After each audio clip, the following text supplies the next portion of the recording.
Kendrick Lamar just leaked new footage confirming what a whole lot of people have been whispering about Drake for years. Lamar skipped that line during the halftime show, but he added a different line where he accused Drake of targeting young girls.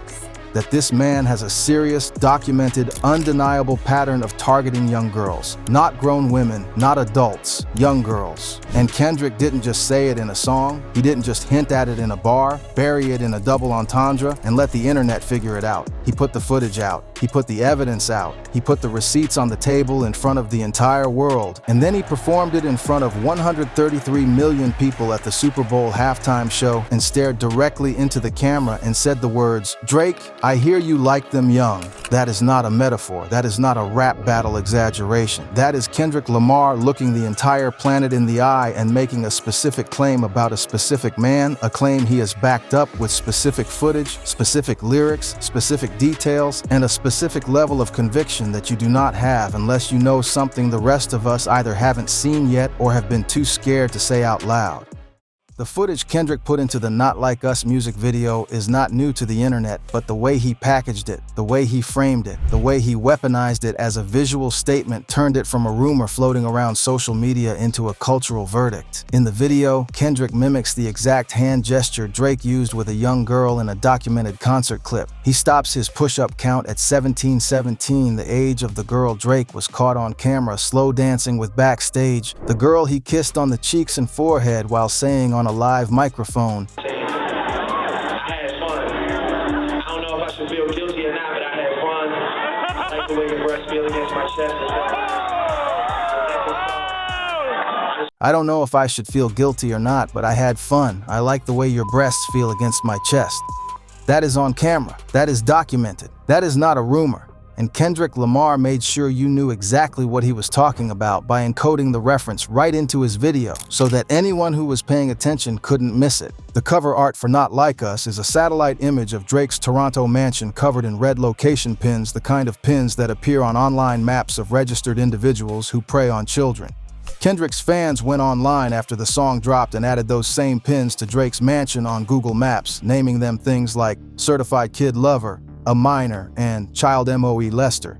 That is the level of cultural consensus that built around this song. That is the weight of what Kendrick unleashed, and the reason it hit so hard is because it wasn't random. It wasn't manufactured. It wasn't a desperate move from a man running out of bars. It was surgical. It was deliberate. It was built on a pattern of behavior that has existed in public view for years, that people had seen but not said, that was documented but not delivered until Kendrick Lamar decided it was time to deliver it. This video is going to walk you through the entire story, every piece of footage, every lyric, every piece of evidence Kendrick brought to the table, every moment Drake fumbled his own defense so badly that he made himself look worse than the diss track did, every legal move Drake made to try to shut this down, and the moment a federal judge looked at his case and threw it in the trash. This story is still moving, this story is still developing, and you need to understand the full picture before the next chapter drops. Before Kendrick Lamar dropped a single diss track, before Meet the Grams or Not Like Us existed, there was already a pattern attached to Drake's name that the internet had noticed, discussed, and documented.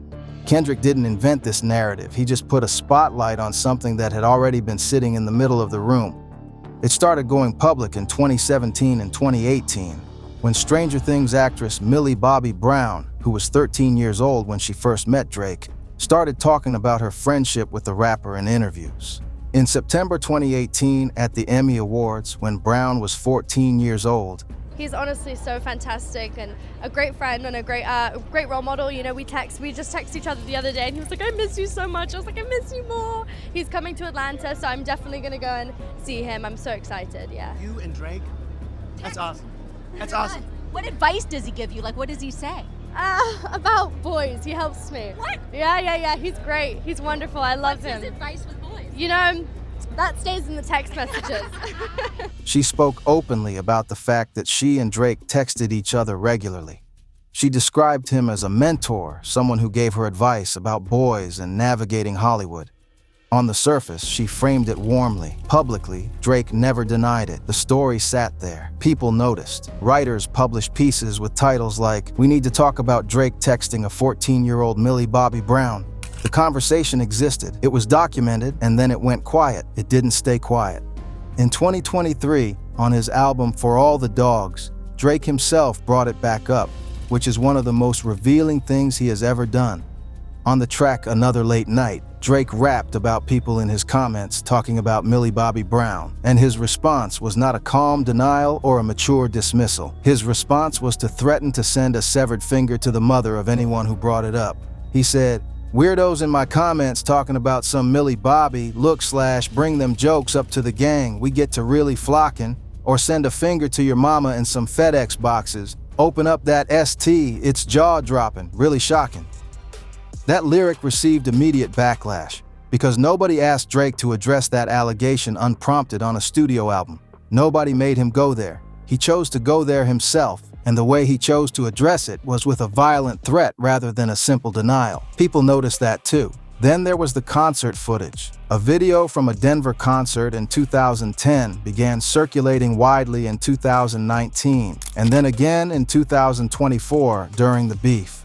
In that footage, Drake brings a female fan up on stage. He slow dances with her. He gets close. He puts his arms on her. He then pauses and asks the crowd and then the girl directly, "How old are you?" The girl answers, 17.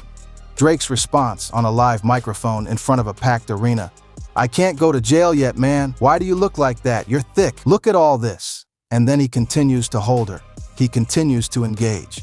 He says on a live microphone, "I don't know if I should feel guilty or not, but I had fun. I like the way your breasts feel against my chest."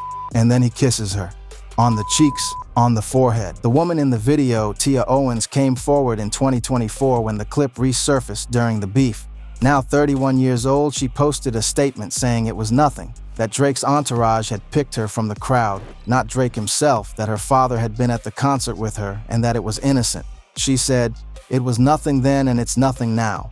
And that's her right. She gets to define her own experience. But here's what her statement does not do. It does not change what Drake said on that microphone.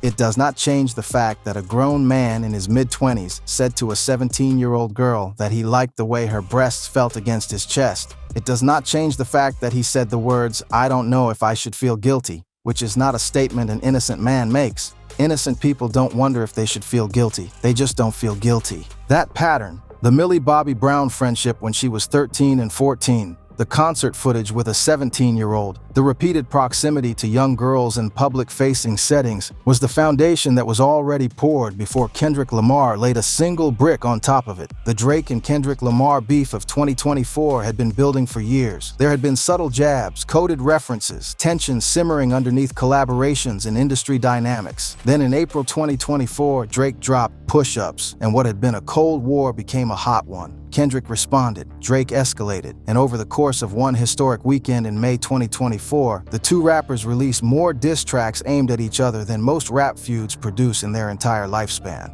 On May 3rd, 2024, Kendrick Lamar released Meet the Grams, and nothing about the beef was the same after that. The song is structured as a series of letters. Kendrick writes to Drake's son, Adonis. He writes to Drake's mother, Sandra. He writes to Drake's father, Dennis. And most devastatingly, he writes to an alleged secret daughter, an 11-year-old child that Kendrick claimed Drake had been hiding from the public, the same way he had hidden his son Adonis until rapper Pusha T forced that revelation in 2018. In his letter to the alleged hidden daughter, Kendrick rapped, "He's a narcissist, misogynist, living inside his songs, try to destroy families rather than taking care of his own. Should be teaching you timetables or watching Frozen with you, or at your 11th birthday singing poems with you." The verse spoke directly to an 11-year-old girl as if she were real, as if she were listening, as if she were somewhere out there wondering why her father didn't claim her. And then Kendrick went broader. He addressed Drake's entire crew, OVO, making a claim that would echo through the rest of the beef and eventually through a federal courtroom. He's got sex offenders on OVO that he keeps on a monthly allowance. He named Drake's entourage as complicit.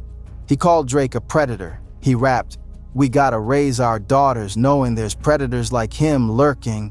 I'm looking to shoot through any pervert that lives, keep the family safe." Meet the Grams was not a hype track. It was not a club banger, it was a cold, deliberate indictment, written as personal correspondence, designed to feel intimate and devastating, targeted at everything Drake held close, and it worked. Within hours, the internet was completely consumed by it. Within a day, Kendrick followed it with Not Like Us. Not Like Us dropped on May 4th, 2024. It was less than 20 hours after Meet the Grams. And where Meet the Grams was a slow, deliberate knife to the chest, Not Like Us was a firework. Produced primarily by Mustard, it was a West Coast hyphy record with a bass line that hit like a heartbeat, strings that felt cinematic, and lyrics that hit like a freight train. The song opens with the line, "Mustard on the beat, ho." And then Kendrick goes in. He calls Drake and his associates what he called them plainly, directly, without flinching. He used the word certified, and the specific term for people who prey on children, right in the record. He doesn't bury it, he doesn't code it, he says it, and then he delivers one of the most analyzed lines in modern hip-hop. Trying to strike a chord and it's probably a minor. On the surface, a minor is a musical chord, the kind that sounds melancholy, serious, heavy. But spoken aloud, a minor is also a minor, an underage person, a child. The double entendre is not subtle, it is deliberate. It is Kendrick Lamar coding a damning accusation inside a piece of wordplay so that it can live on radio, on streaming platforms, in arenas, and still carry the full weight of what he's saying. The song also contained the line, "To any bitch that talk to him and they in love, just make sure you hide your little sister from him. Not your girlfriend, your little sister." Kendrick is not talking about adults. He is specifically, precisely, deliberately talking about children. About sisters, about daughters, about the youngest and most vulnerable people in a woman's life. And then the music video dropped on July 4th, 2024, American Independence Day, and it became a visual manifesto. The cover art alone was a statement, a satellite image of Drake's Toronto mansion with 13 red location pins scattered across the roof, mimicking the way predators' addresses are marked on public safety maps. Kendrick's fans immediately went to Google Maps and added those pins for real, labeling Drake's home with names that made clear exactly what the song was accusing him of. The video itself showed Kendrick in a mock prison cell, doing push-ups, a reference to Drake's earlier diss, Push-Ups, but stopping at 17.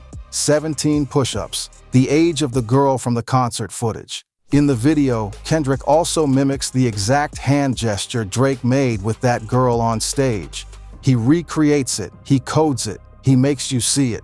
Anyone who had seen that concert clip knew exactly what Kendrick was pointing at. Not Like Us became the biggest rap song of 2024. It became the biggest rap diss track in modern history. It debuted at #1. It was played at Kendrick's Pop Out concert in Compton on Juneteenth, where he performed it 5 times in a row to a crowd of thousands. And it swept the 67th Grammy Awards, winning Record of the Year, Song of the Year, Best Rap Performance, Best Rap Song, and Best Music Video. 5 nominations, 5 wins, making it one of the most decorated songs in Grammy history. If the release of Not Like Us was the verdict, the Super Bowl 59 halftime show on February 9th, 2025, was the public sentencing. Kendrick Lamar headlined what became the most watched Super Bowl halftime show in history, with over 133.5 million viewers. And he performed Not Like Us, not just performed it. He looked directly into the camera when he rapped the line, "Say Drake, I hear you like them young," and he smiled. He looked into the lens and he smiled,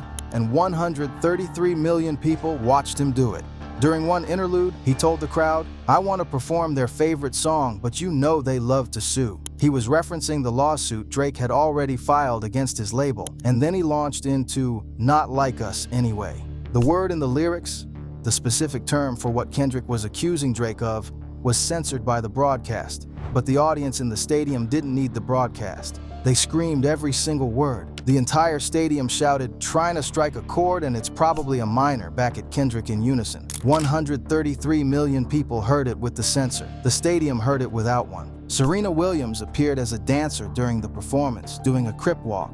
Williams, who is from Compton, the same city as Kendrick, and who shares the song's cultural geography. 2 of Drake's exes were also brought to the stage. The performance was a complete, comprehensive, layered statement. Every element of it was intentional. None of it was accidental. Drake, who had already filed a defamation lawsuit in January 2025, responded to the Super Bowl performance by updating his lawsuit to include it, claiming the performance was designed to assassinate the character of another artist. He called it defamatory. He called it dangerous. His legal team argued it was a targeted attack designed to destroy him in front of the largest television audience of the year. Drake filed his lawsuit against Universal Music Group in January 2025. He did not sue Kendrick Lamar. He sued the label, his own label, the same company that represents both him and Kendrick through different divisions. His legal team argued that UMG had put corporate greed over the safety and well-being of its artists by releasing, promoting, and monetizing Not Like Us, which Drake's lawyers described as conveying the specific, unmistakable, and false factual allegation that Drake is a criminal pedophile. He also accused UMG of conspiring with Spotify to artificially inflate the song's streaming numbers, claiming that bots and pay-to-play schemes had been used to push the track to the top of the charts rather than organic popularity. UMG fired back hard. The label filed a motion to dismiss, calling the lawsuit no more than Drake's attempt to save face for his unsuccessful rap battle. They argued that Drake had intentionally and successfully used UMG to distribute his music and poetry to engage in conventionally outrageous back-and-forth rap battles, and was now trying to weaponize the legal process to silence an artist's creative expression. In other words, you chose this arena. You chose to play in the rap beef space, where hyperbole and exaggeration are the currency. Now you want to go to federal court because someone out-hyperboled you. That's not how this works. But here's where Drake's own defense became one of the most damaging things that happened to him in the entire saga. In his response track, The Heart Part 6, released on May 5th, 2024, one day after Not Like Us, Drake went out of his way to address the Millie Bobby Brown allegations. Remember, Kendrick never mentioned Millie Bobby Brown by name in any of his diss tracks, not once. Kendrick talked about minors. Kendrick talked about young girls. Kendrick talked about patterns of predatory behavior. He never said Millie Bobby Brown's name, but Drake, in his response, specifically rapped, "Only fucking with Whitney's, not Millie Bobby Brown's. I'd never look twice at no teenager." He volunteered her name. He brought her name into a song about allegations of targeting minors, without being asked, without being prompted, without her name appearing anywhere in the diss track he was responding to. And the internet noticed immediately. If you're innocent, why are you bringing up the specific person you need to be innocent around?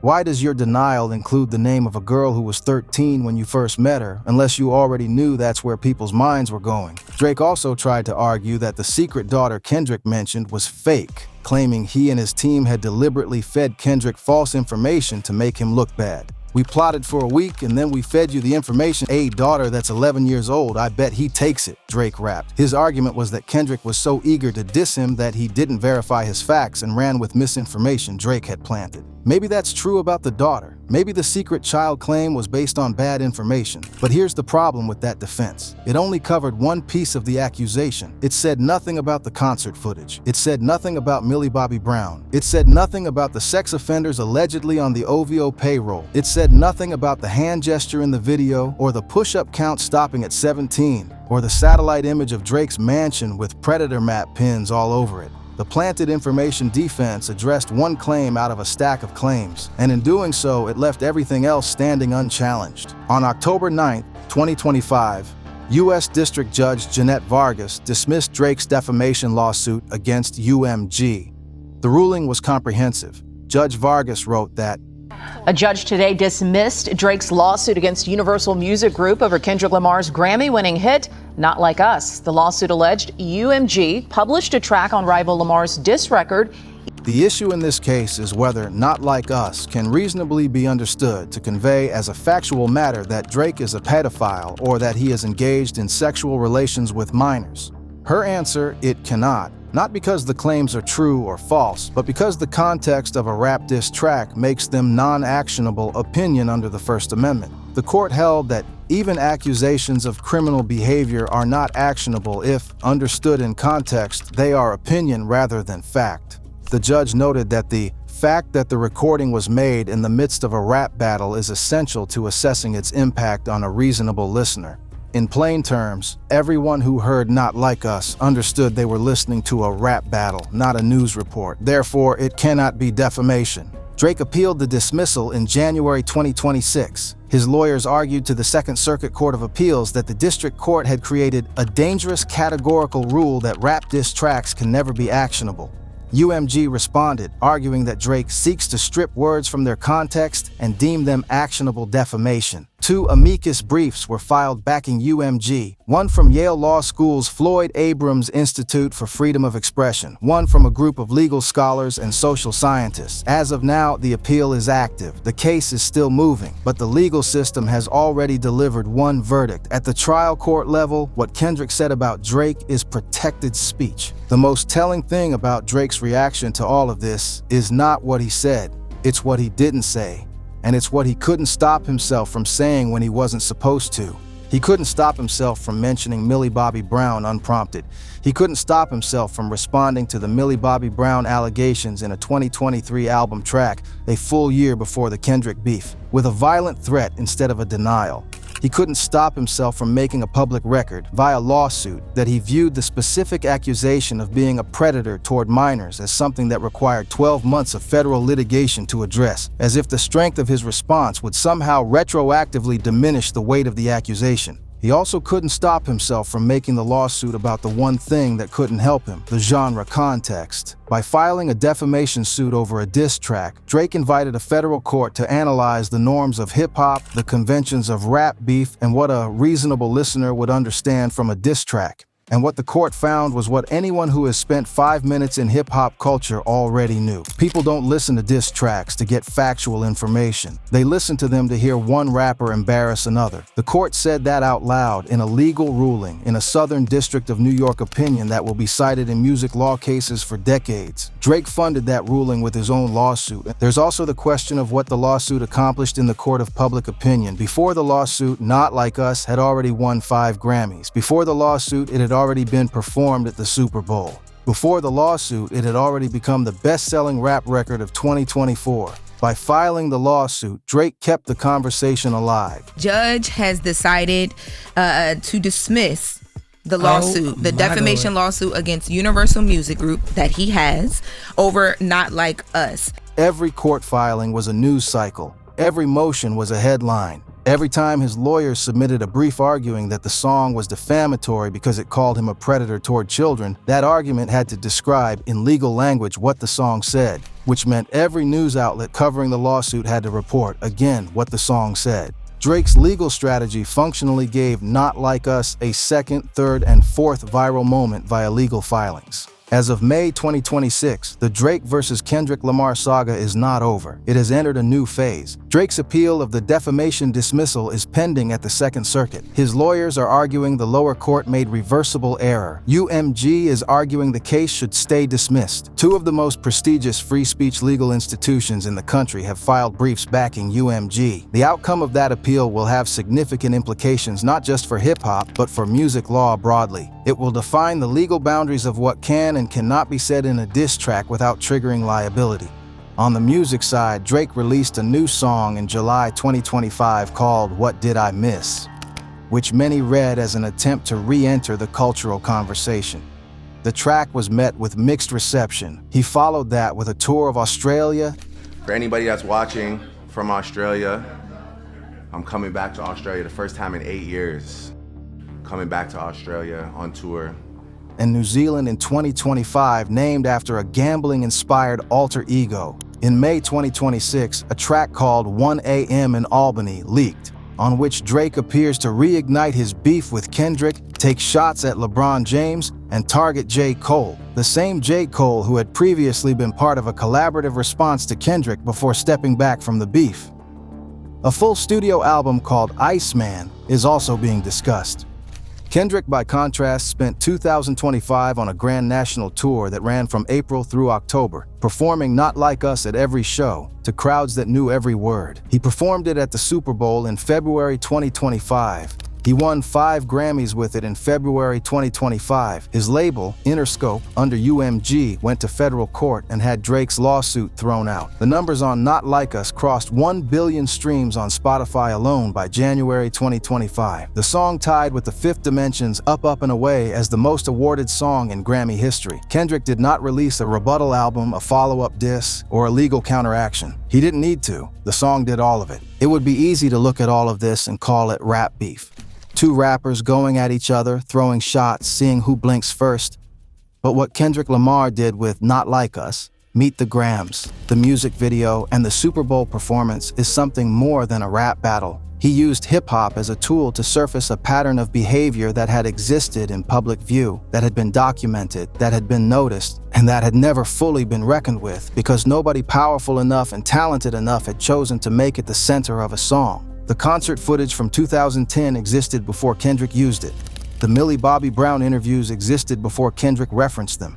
The hand gestures, the behavior, the pattern, all of it existed before Not Like Us. But it lived on the internet as disconnected pieces, dismissed as gossip, explained away as misunderstandings, minimized by the sheer size of Drake's fame and the loyalty of his fan base. Kendrick took those disconnected pieces and assembled them into a coherent indictment. He put them in a song with a bass line that made them undeniable. He put them in a video with visual coding that made them unforgettable. He performed them at the Super Bowl and made 133 million people witnesses. The federal judge who dismissed Drake's lawsuit wrote something important in her ruling. She noted that the cover art, in the form of a satellite photograph of plaintiff's property with 13 location pins placed on it, could not be read as establishing factual claims about Drake, because the context of a rap battle precludes literal interpretation. But what that observation also reveals is how comprehensive, how layered, and how intentional Kendrick's execution was. He didn't just write lyrics, he designed cover art. He constructed a music video with coded references. He performed it at the most watched entertainment event in American television history. He built a case across multiple formats, sonic, visual, performative,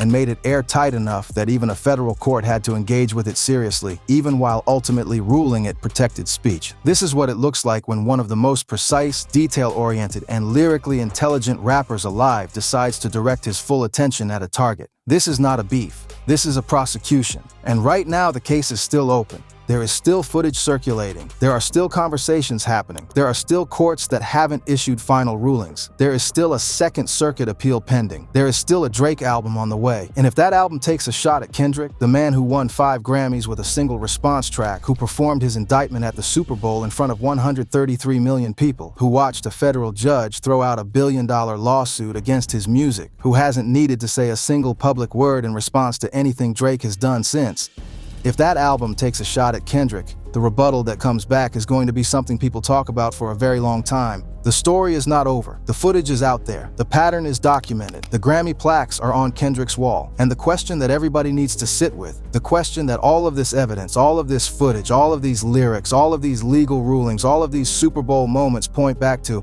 is why. Why would a man of Drake's stature and resources react to a song with this much aggression, this much money spent on lawyers, this much public energy, this much documented rage? If the song was about nothing, innocent men don't spend 18 months in federal court trying to silence a rap track. Innocent men don't mention names in their defense that nobody brought up in the accusation. Innocent men don't record threats toward people who ask questions about their relationships with young girls. The footage is there. The songs are there. The court documents are there. The Grammy record is there. Kendrick Lamar didn't just say it, he proved it. And everybody from the Staples Center to the Southern District of New York has had to respond to what he proved. If you made it to the end of this video, you already know what the title means. Drop in the comments what you think happens next in this story, because I promise you, it is not over.